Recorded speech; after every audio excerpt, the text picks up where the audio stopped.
Hello and welcome to the Discount Bin, a series where we at Bamcat Gaming review games on Steam under $10 to see if they're worth the purchase.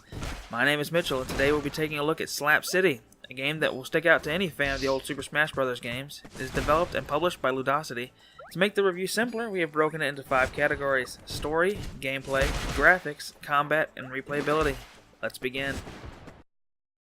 Let's start with story. Slap City is a mashup game featuring characters from Ludosity's other games brought in to fight one another. While there's no real story per se, there's an arcade ladder mode, but the story mode is grayed out and to come at a later date. That being said, it's still a fun game even without a story, and it's still in early access, so there is a story mode to come in the future. But as for a story, the ladder mode is the included story at the moment. But the focus of this game is not really on story, it's more on gameplay, so we'll get on into that. The gameplay in Slap City is a 2.5D platform fighting game reminiscent of the Super Smash Bros. Games. Any fan of those games will immediately see the similarities, and that's not a bad thing. The gameplay is just as fun as it was on the N64 back in the day, and if you get tired of the combat, there is also a handful of mini-games as well to keep you occupied, such as Slap Ball or Gem Break. All in all, the gameplay is simple yet satisfying and brings you back to the good old couch co-op days.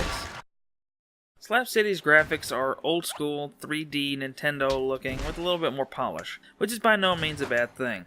They're nothing special but feel right for the game style and gameplay, and also based on the game company's other games. Is it a AAA high-end graphic? No. Would the game be better with AAA graphics? No. It's great just the way it is. The old school just fits for this game perfectly. The combat in Slap City is, well, combat in Super Smash Bros. But for those of you who haven't played Super Smash Bros., go get a Nintendo 64 from your local game store, find the game on eBay, and play it.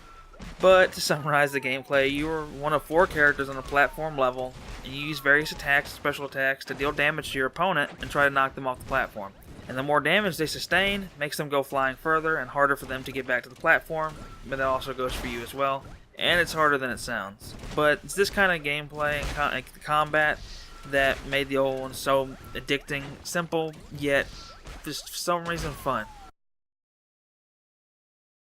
Slap City has great replayability. This is the kind of game back in the day me and my cousin or my friends would sit after school and play for a couple hours beating the crap out of each other in the game, sometimes in real life. But while it does not have as many characters as Super Smash Bros. Does, it's still a fun game that can dish out some mindless, violent fun, and as close as we're going to get to Smash Bros. On PC, without summoning the old gods to come forth and scare Nintendo into making a game on PC.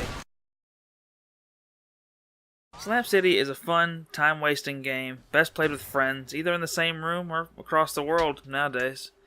It brings me, as a gamer, back to the simpler times, and I love that. These games can show you that you don't need fancy graphics or big-name voice actors or any of the AAA stuff games compete with today to make a fun game that you can enjoy with friends and family, some salt included.